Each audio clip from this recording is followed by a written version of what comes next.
Hi, guys. I'm back with part two of my reading and analysis of the CIA FOIA release document on psychotronics. Thank you guys for tolerating my last recording. There was a lot of background noise in it. I appreciate you being able to listen past it. I'm not a professional content creator. I am still learning how to do this. I was trying to wait until I knew how to do everything before I started publishing these, but then I decided that it's go time right now. It is absolutely showtime. We are in the very last days, and we need to augment our consciousness and understand our reality as much as possible, as soon as possible. So I'm gonna learn as I go. I'm gonna try to improve the process each time. I'm trying to make one better than the last one, and so on. So here goes part two of the CIA FOIA document regarding psychotronics.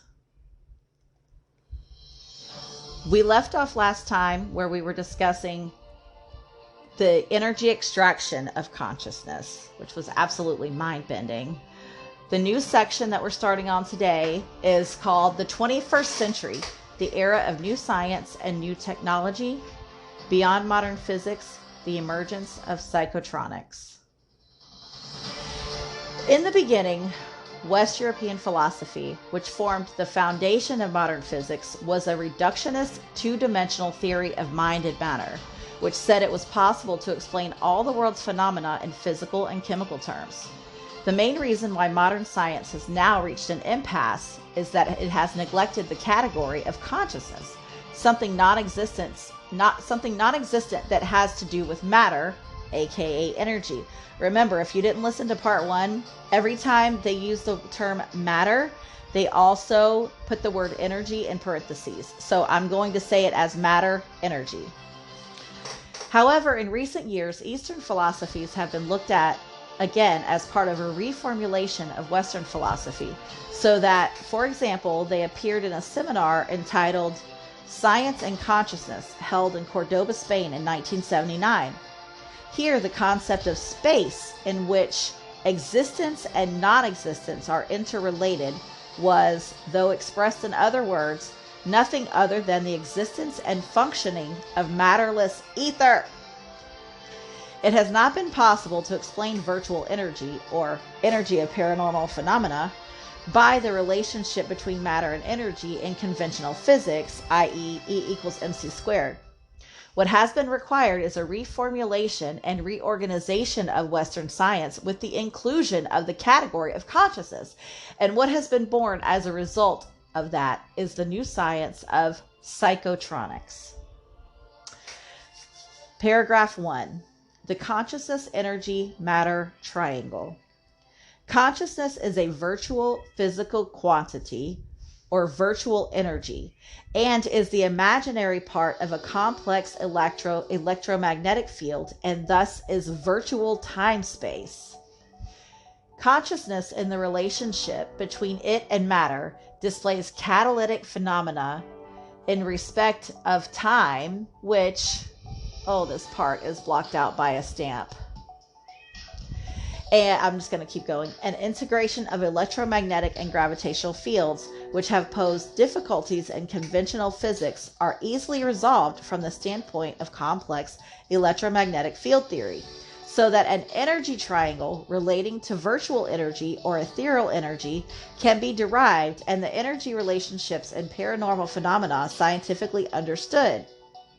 The author announced this at the 5th Psychotronics International Conference, held in Bratislava, Czechoslovakia, from June 6th to 10th last year. I'm thinking this was, side note, like early 80s. It caused a great sensation. An age is now beginning when we can pursue the engineering applications of virtual energy.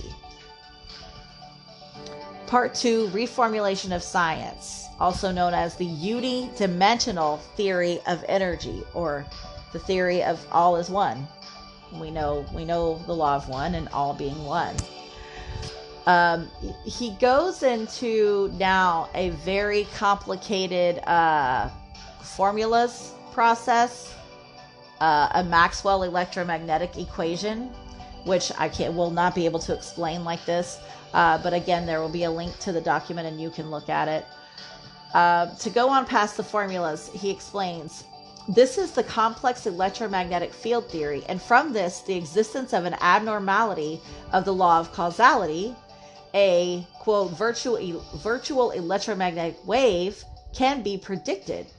If this theory is correct, in future we can expect revolutionary means of transmitting information to be developed. This theory was developed by this author. Okay, so he's talking about, this is me talking, I'm not reading. He's talking about, in the future, we can expect revolutionary means of transmitting information to be developed. When you consider that this paper was written 30 years ago plus, think about how we transmit information now. I mean, it really is all transmitted through the matterless ether. I mean, we think, oh, well, there's signals and satellites and towers, but if you think about it, the signal travels through what? If you're not hardwired, what does the signal travel through? It travels through the matterless ether. And if an electromagnetic signal emitted from a phone or electronic device can travel through the matterless ether, how much more can your thoughts, which create electromagnetic frequencies, travel freely through the matterless ether?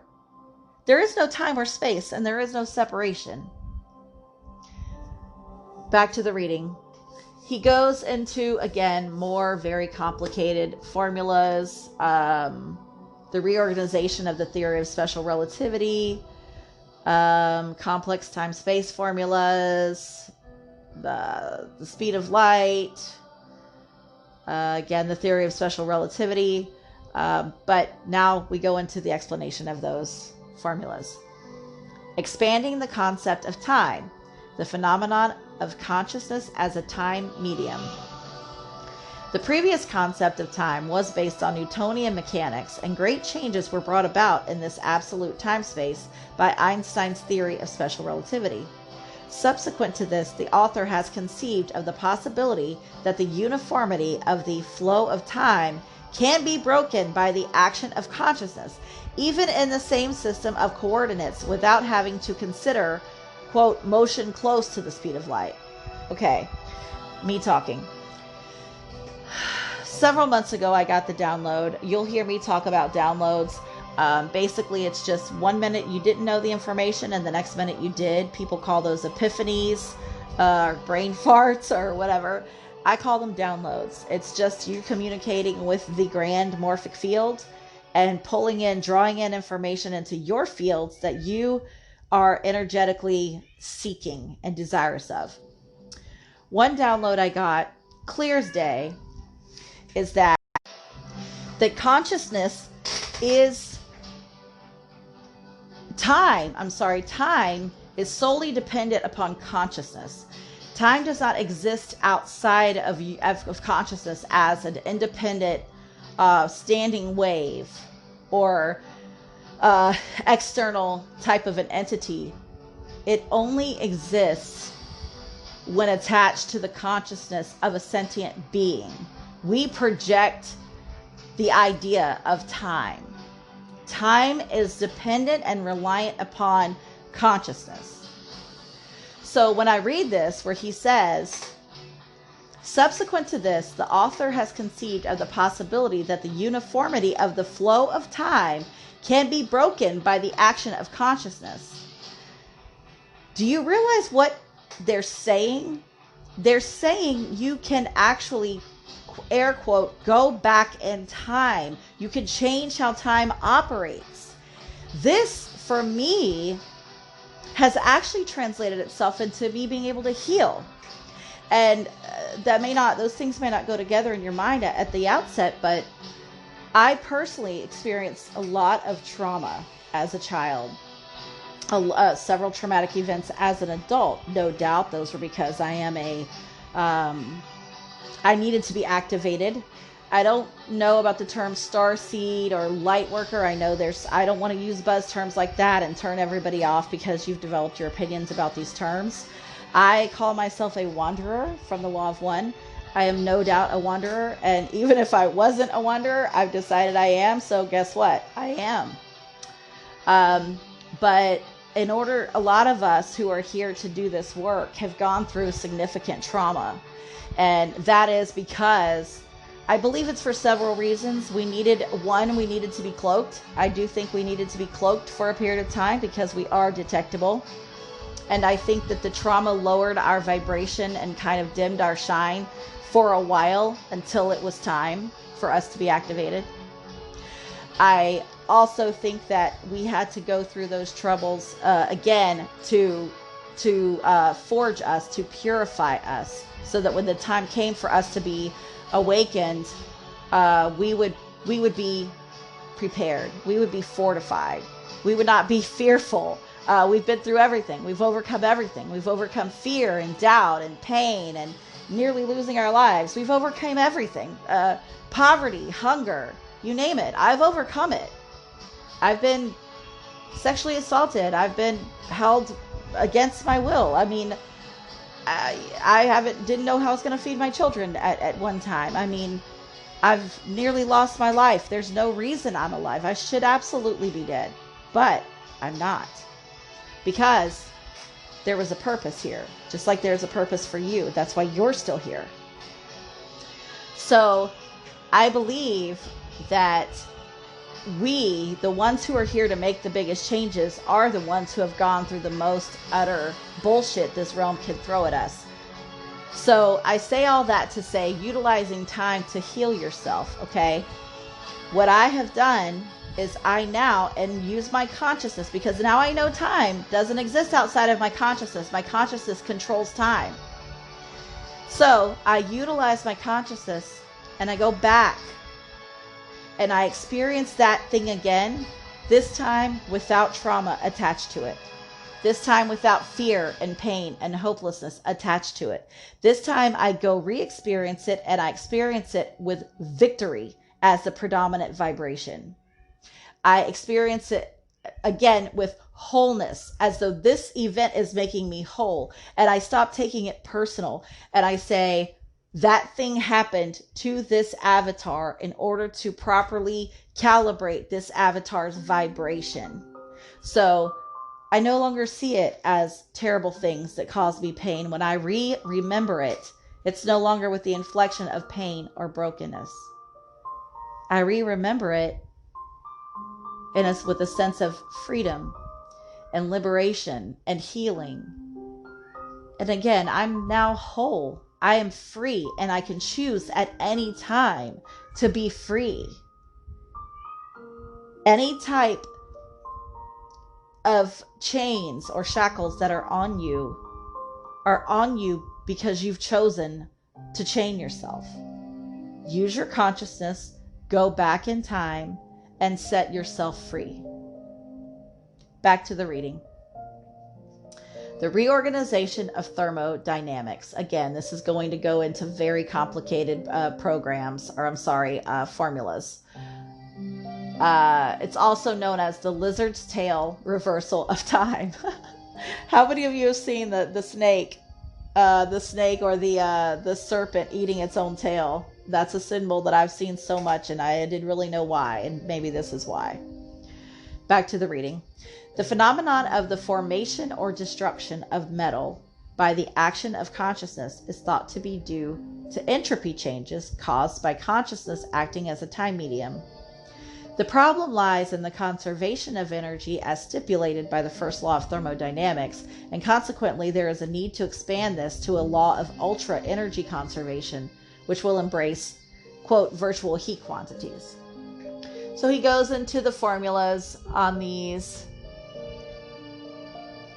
which again I can't explain, but in part of his explanation of this formula, he says, the inherent energy is complex, from which follows an expanded formula which deals with the material world at the same time as thermodynamics.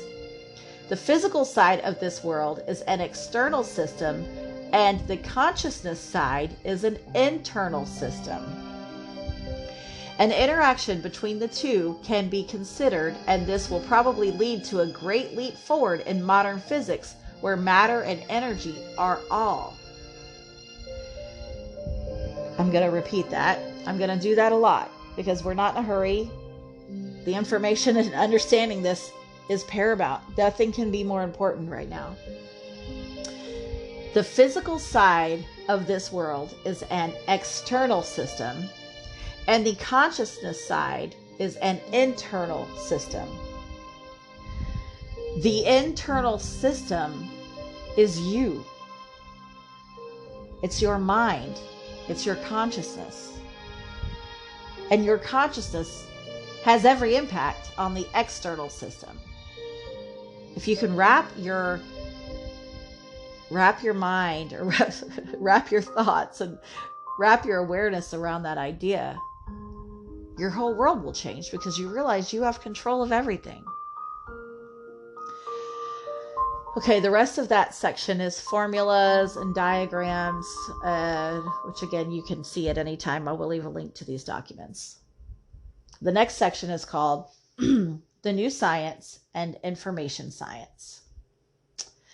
In the last few decades, phenomena have been reported worldwide which do not conform to the framework of modern physics and have presented a considerable crisis for our science, that is, our rational perception of the world. The author would like to think that the origin of such confusion in our knowledge goes back to Newton's mathematical principles of natural philosophy. On the basis of the thesis, quote, hypothesis non fingo, Newton avoided indicating the primary factors in gravity and pleaded that he could not but exclude that minute something which permeates and is concealed within matter in general. That is the, quote, spiritus of function of consciousness. In fact, Newton is said to have tried but failed to develop a theory of gravity using a matterless ether, i.e. consciousness. My efforts over the last 10 years may be described as an attempt to introduce the consciousness parameter to the theories of modern physics and to perfect somewhat more our scientific understanding of the world. The overall idea has already been made known, but its salient point in essence concerns the complexing of all the physical theories. For example, complexing of current electromagnetic theory results in a complex theory of electromagnetics and can bring a rational theoretical solution to the unification of electromagnetics and gravity, which has been regarded as difficult in conventional physics. The law of energy conservation in conventional physics, which can be described as the unification of the laws of conservation of mass and energy, has been further expanded to a law of conservation of ultra energy, which takes account of mass, energy, and consciousness. And there's a figure showing this. Complex thermodynamics has also provided significant insights concerning the second law of thermodynamics. Put another way, if one considers the relationship between this new scientific paradigm and information science, the following 2 points come to mind. Firstly, neurophysiological research on the brain previously was conducted from a reductionist physiochemical standpoint under the influence of modern physics, but viewed from the standpoint of the conservation formula for consciousness, matter, and energy, aka the law of conservation of ultra energy, advocated by the author. This cannot be said scientifically to be the correct approach. J.C. Eccles, in his Neurophysiological Basis of the Mind, said that consciousness affects the neuron synapses and that space-time patterns of neuron stimulation are related to consciousness. Again, everything's related to your mind, to your consciousness. This is compatible with our new paradigm. Furthermore, because conventional thermodynamics have been reorganized and the concept of entropy expanded, effects will probably emerge on information theory. Even in conventional thermodynamics, the second law can be broken in systems with little freedom. And in the new thermodynamics, breakage can be imagined due to virtual energy, also known as the action of consciousness. In Shannon's information theory, the creative processes for information and also the mechanism of entropy reduction in processes of perception cannot be explained. When one considers that difficulties of pattern recognition over the last 450 years, these are paradigmatic difficulties rather than lack of ability on the part of the researchers. Now, let me explain what that means. At least in my interpretation, that means that these researchers were operating under a belief paradigm that only certain things were possible. And part of that belief paradigm was that consciousness was not attached to matter. So it wasn't that they weren't intelligent enough to figure out this problem. It's that their beliefs, or lack thereof, depending on how you interpret it, prevented them from seeing what was right in front of them. So back to the reading. That was basically the end of that section. He goes into a conversion formula for consciousness, matter, and energy, which again, you'll be able to see if you pull up this document. The next section of it is a report on Dr. Inamata. So what we have been reading was Dr. Inamata himself, his research and his interpretation of it. Now it looks like this was on July 3rd, 1985. It looks like an official a person named Kei Kanamori was now reporting on Dr. Inamata's theory. Now this is a gentleman from Tsukuba University in Japan. So he's giving a report and he's giving his interpretation of Dr. Inamata's work. So here we're going to listen to what he has to say. If I were asked to try and explain what Inamata's theory is in simple terms, I believe that it concerns hypothetical systems into which physical values possessing negative norms are actively introduced.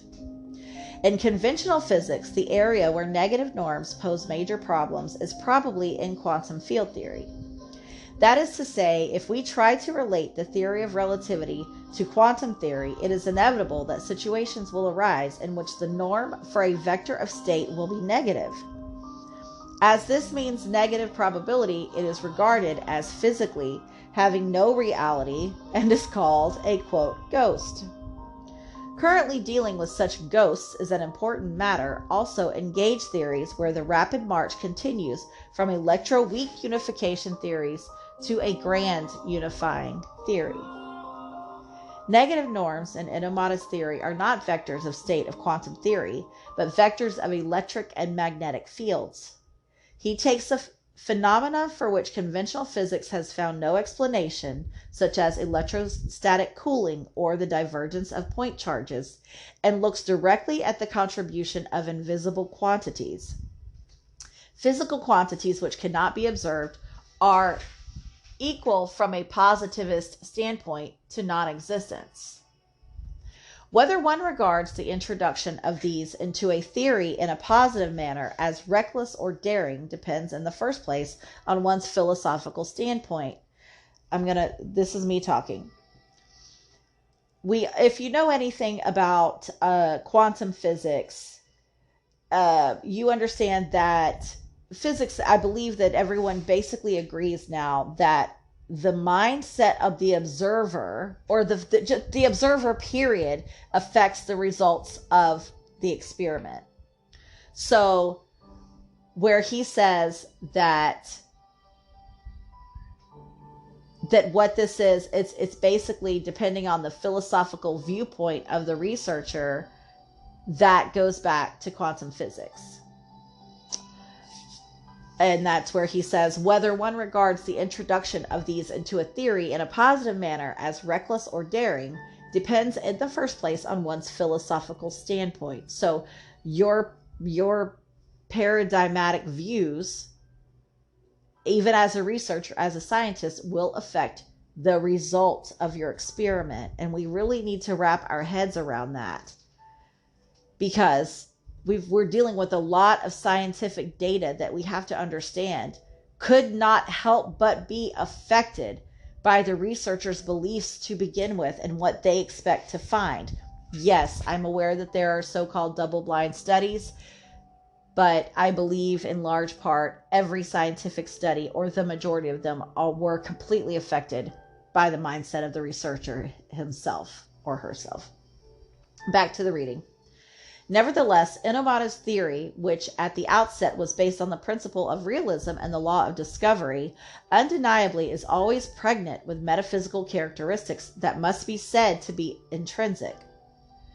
Whether it can be elevated to a scientific level or not depends on its logical consistency and whether it can be proved.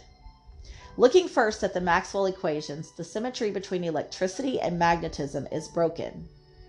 He regards the symmetry obscured here as latent and postulates that by introducing magnetic currents as invisible physical quantities, the Maxwell equations, thus rendered symmetrical, can hold for generalized electrical and magnetic fields, which are fields in which positive norm vectors and negative norm vectors are superimposed in three-dimensional space.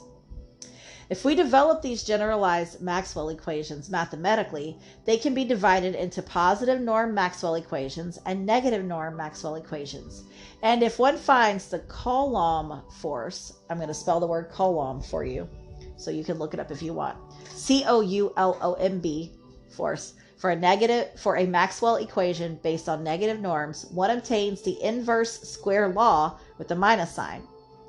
As this is in the same form as the law of universal gravitation, if one assumes that Qm equals G 1/2 m, or invisible magnetic charge, where Qm is invisible magnetic charge and m is gravitational mass, then the force of the two will be equal. Okay. He said where Qm equals G 1/2m, where Qm is invisible magnetic charge and m is gravitational mass, then the force of the two will be equal. Meaning the invisible magnetic charge, i.e. consciousness, is equal to gravitational mass. That is my interpretation of what he's saying here. Enomoto calls this the, quote, the unification of electromagnetic fields and gravitational fields, end quote. Here is the clue to proof of Enomoto's theory. For example, it is a well-known fact that if a current is passed through a coil, its weight decreases.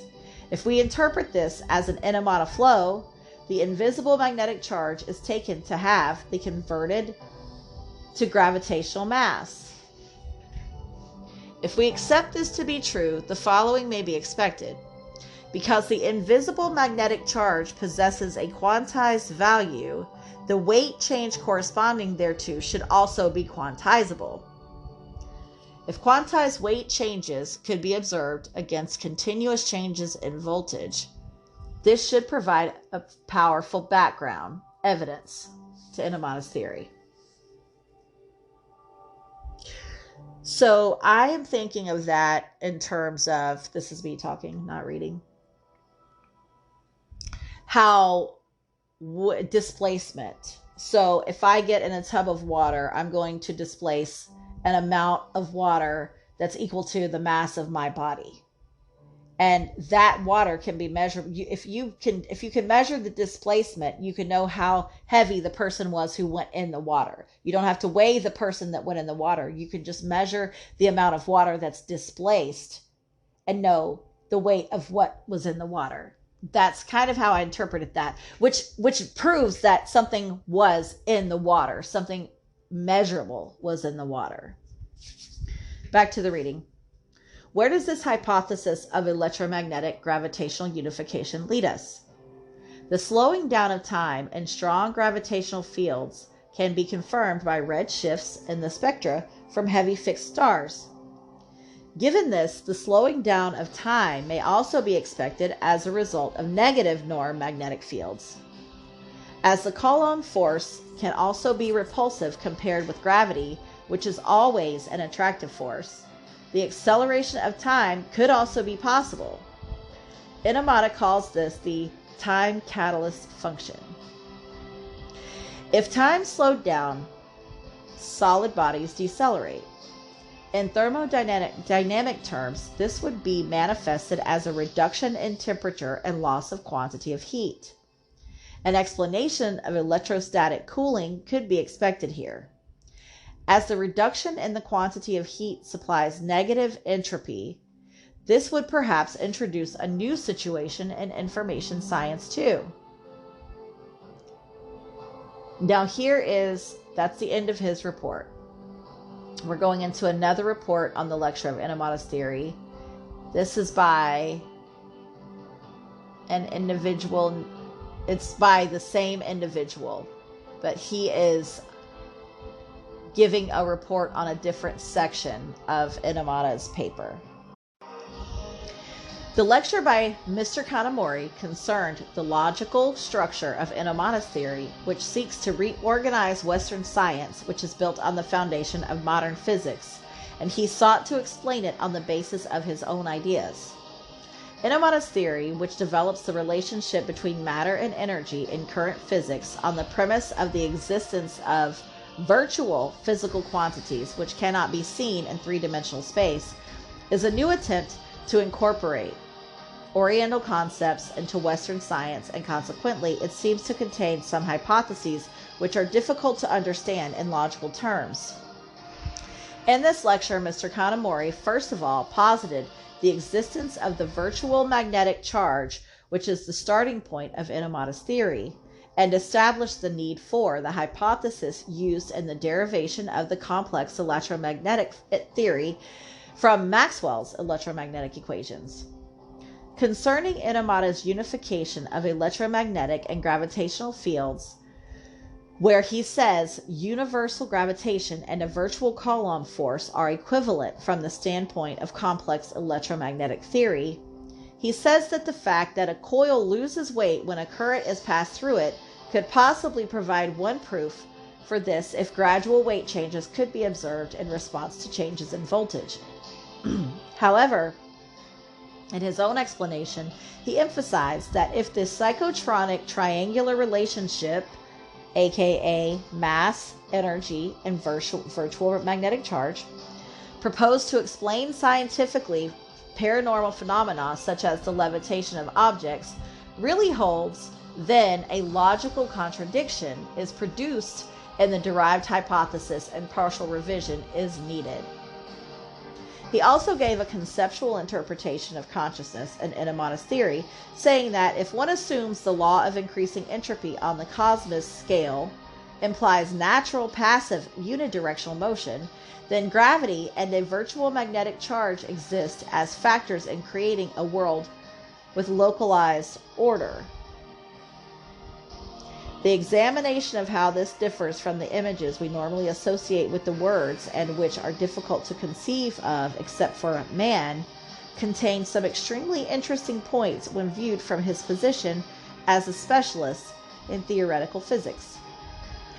My quick elementary takeaway from that little paragraph is that it said gravity and a virtual magnetic charge exist as factors in creating a world with localized order. I take that as meaning in order for this simulation, realm, reality, whatever it is we're living in, to operate in a manageable and measurable way, we needed gravity. Gravity is just part of, again, the measurable and manageable element of us having this reality. Back to the reading. This lecture, which concentrated throughout on an explanation of the logical structure of Inamada's theory, seemed to be a good articulate exposition. It made the Inamada theory, which seeks to reorganize physics against a background of his ideas, feel like something very personal, even to the author, with his sketchy comprehension of the borders of theoretical physics. But much more elaboration and debate like this lecture is needed so that a more precise theory can be developed. And diligent research is also important to provide evidence for the theory. We look forward to seeing the results of Mr. Kanamori's future endeavors in this field. Okay, that's the end of that report. The next section is a report on the new science and information science. This is a report by a Mr. Y. Shima from the Hitachi Central Research Institute. This was a lecture on Dr. Inamada's bold and vigorous attempt to reconstruct the new science introducing the concept of consciousness to matter. In particular, he set out in this lecture his philosophical ideas as to how, quote, psychotronics, which treat consciousness as a science, began. Consciousness is described in, for example, the dictionary as internal mental activity of pure perception in contrast to sensory perception. How this mental activity of consciousness can be handled in computers is the subject of much debate as one of the future visions of computers in the 21st century. This lecture was extremely interesting from this standpoint also. The content of the lecture was also deeply concerned with the fundamentals of current physics and contained much that was beyond the range of this reporter's understanding. I was able to comprehend it only in a piecemeal fashion and therefore apologize if my report contains inaccuracies. Ditto, by the way. First of all, Dr. Inamada considered the need to understand the philosophies at the heart of physics, which go back to Newton's era, in order to be able to introduce the concept of consciousness into physics. Newtonian dynamics were constructed without solving two important problems, namely the causes of attraction and the working of consciousness. Modern physics, since Newton, has also left behind these problems, and therefore nature and the natural sciences, in Inamada's words, has come to be treated in terms of a dry, mechanistic theory. The discussion next turned to the accommodation of the workings of consciousness in the natural sciences. Inamada, a believer that the three elements of matter, energy, and consciousness come together, and between them can be established by complex mathematical expressions. On the basis of this conversion formula, consciousness can be converted to matter or energy. Conversely, he believes that matter and energy too can be converted, and he claims that what is known as consciousness can thereby be measured. Okay, let me go back. On the basis of this conversion formula, consciousness can be converted to matter or energy. Wait, what? Does that mean that your consciousness can convert something to matter? Like, if you need something, your consciousness can create it and manifest it right in front of you? Now, I know I'm going way off the rail here, but if you consider, okay, this makes me think of two things. Number one, the Dr. Neruda interviews. Now, I know there's so much debate whether the Neruda interviews were true or false, or whether they were just completely fiction, or whether they had part truth. I don't know. I don't care, because data is data is data. Truth only exists inside of you. So there's a part of those papers where Dr. Neruda actually manifests. I think the reporter asked him to manifest like cash. And he does. He basically pulls cash right out of the ether, and it goes from the ether to his hand, and he has it right in front of him. And the reporter is so shook. She's like, what the hell? And he explains that everybody can do this if we are just taught how to do it. That's the first example. The second example that quickly comes to my mind is Jonah. If any of you have read the Bible, you know Jonah and the whale, right? He got kicked off the boat. He is swallowed by a whale. He got kicked off the boat because a storm came and was about to toss everyone off the boat. And the people in the boat were like, who pissed off God? And they looked around and they asked questions, and eventually they realized it was Jonah who pissed off God. So they kicked Jonah off the boat, so now he's in the ocean, okay? He gets swallowed by a whale. The whale spits him off on the beach, and he continues his trek to Nineveh.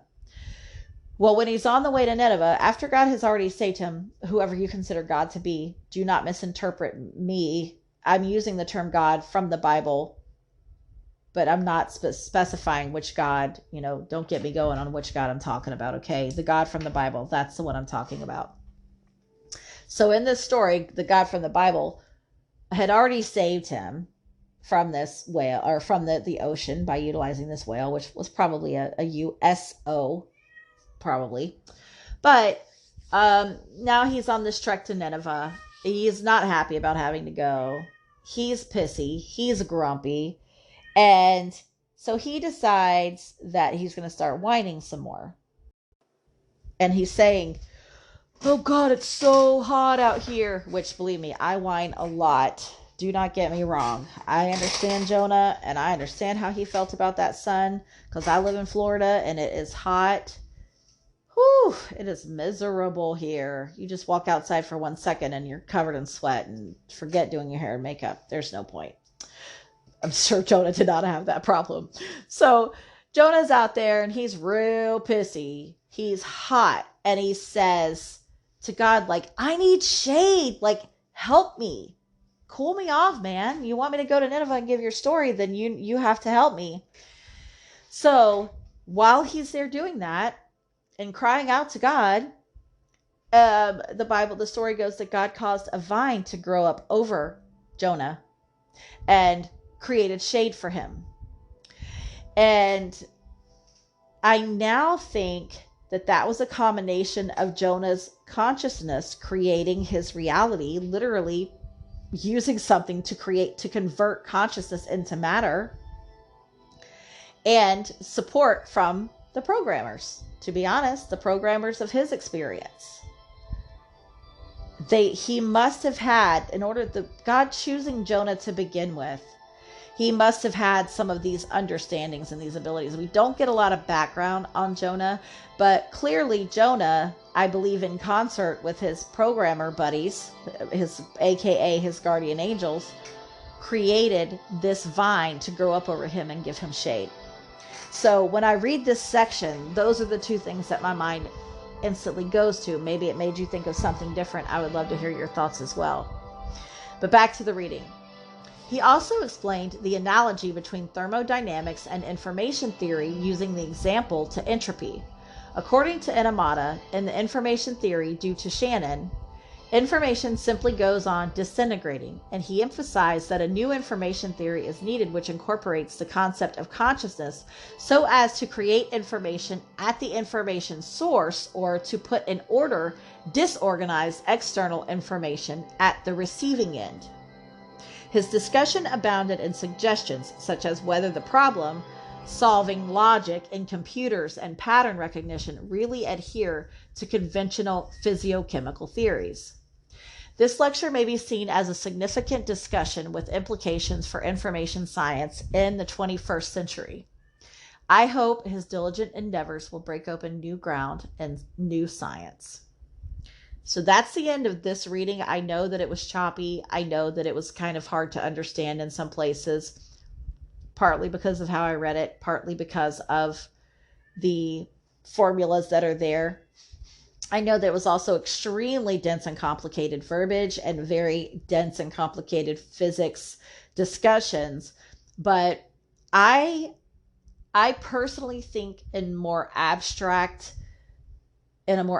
way, and I perceive the essence of something so much more than I do the nuts and bolts of it. So my summation of this, which I have said and I'm going to say again, and I am proving this out in my own life, and you can too.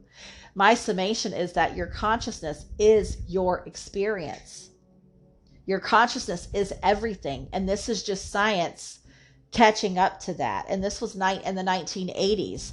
So I'm very interested, and I'm going to try to find more papers on this, more updated, and see if they've done more updated studies. And I have that, if that information is available through the CIA FOIA website, so I can catch up on what they said since this. But the bottom line is, your mind, aka your consciousness, has all the power over your experience in this reality. And I think a lot of the negative things we're dealing with as a society are a bunch of creator beings out here with the ability to manifest who do not realize that they have the ability to manifest, who do not realize what their mind is going to create. I had a conversation with someone yesterday who spoke about getting very angry and how there was an argument and there was just all this chaos in this situation. And I mean chaos in the energy fields. That's how I see things. So there was chaos in his energy fields. And, you know, I had to explain that popping, I call it throwing those chaos codes. Throwing chaos codes, or throwing codes of lack, or throwing codes of persecution, or throwing codes of being bound as an individual. Popping those codes off of your body, aka out of your consciousness, into your electromagnetic fields, you create an energetic field where other like energy is going to be drawn to you, because like attracts like. So when you're throwing these codes of chaos and lack run to you, because like attracts like. So your consciousness is creating those things. If you can step back, and I know that it's so counterintuitive because of our society and the way that everything is supposed to be black and white, you know, and we're taught A, B, C, D, E. We're taught perfect order. I mean, from the time we go to preschool, to elementary school, all we're taught is perfect order, and we're taught we are discouraged from accessing deeper knowings, and discouraged from really working on our minds and understanding how our minds affect our reality. So that element of us, we don't really get a lot of practice with it, but that's actually what creates your whole entire experience here. So I have personally in my life, for instance, right now, what I'm doing is I'm not worrying about money. It doesn't mean I'm spending like a crazy drunken sailor, but I'm not worrying. I'm no longer worrying about it. I don't sit and think in my mind, oh, well, blah, blah, blah, blah, blah, blah, this has got to be paid, this. We won't have enough if we do this, or we won't have enough if we do that. I don't do that anymore. I used to do that. And I know that that's going to be, you're going to think, God, Lisa, well, that's irresponsible. Well, so far doing that, me not worrying has meant that I don't have to worry. It means that situations are no longer presenting themselves that I feel like I need to respond to with worry. Situations are just resolving themselves. Things are just taking care of themselves. They are fine. They are taken care of because I have decided that they're taken care of. And I mean really decided. I don't mean I think it, but I'm not putting off codes of abundance. I'm throwing off abundance codes. Therefore, abundance is coming into me. A quick little example. I had a situation where our car was in the shop, and I needed to get it out, and it was like $700. That's all that was left because I had been making payments on it. And I had the $700, and then an unexpected bill came up where I had to spend the majority of that $700. And I was like, you know what? Okay, there went the money, to pay for that, but I'm not going to worry about it because, I mean, all money really is just digitized numbers in an AI, in a computer system. It's not even, I realize you can have physical cash in your hand. That part is so-called real. But for the most part, it's digitized numbers. It's not even real. It's just an energy. So I decided that I can pull those digitized codes of money into my reality anytime I want. It's easy peasy. It's just manifesting. If you really wrap your head around the fact that every single thing you're experiencing, you manifested. Yes, you can manifest. You are manifesting. Everything you do is your manifestation. Then you realize, oh shit, I have power to manifest things. Okay, well, I'm going to manifest X, Y, and Z. So for me, I'm like, I'm going to manifest codes I'm going to manifest digits in the bank account that's attached to my avatar. And so after that situation that morning where I had to spend the majority of my $700, I got the thought, just blooped down in my head, to check another one of my accounts. That I never check it because there's never any money in it. Well, I checked it, and when you know, I got a fat refund on something to the tune of $1,700. That was just there in that account that had been sitting there. I didn't know it was there, but I had sent my consciousness out to pull those things into myself, and they were there. I already had what I needed in an account attached to myself, to my avatar, and I didn't know it before that. But it was already there. I already had what I needed. And I continue to work that way now, especially seeing the evidence. And I have many, many examples like that. That's just one. I don't want to bore you forever or keep you here forever.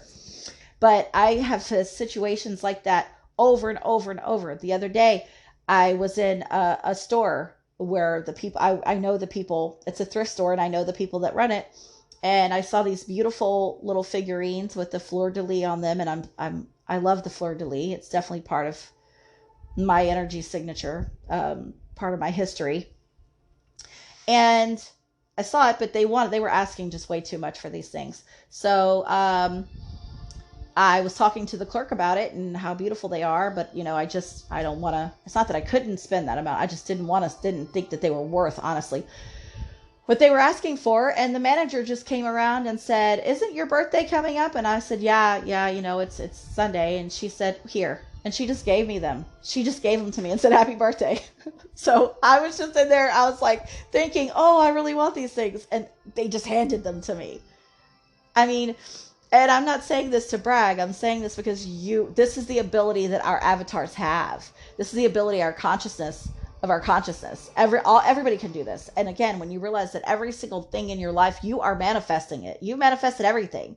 Just change what you manifest, boys and girls. Change your mind. Take control of this experience. You have all the power. Thank you guys for listening, and I look forward to reading the next CIA FOIA doc. Please leave your comments. Let me know what you think about this.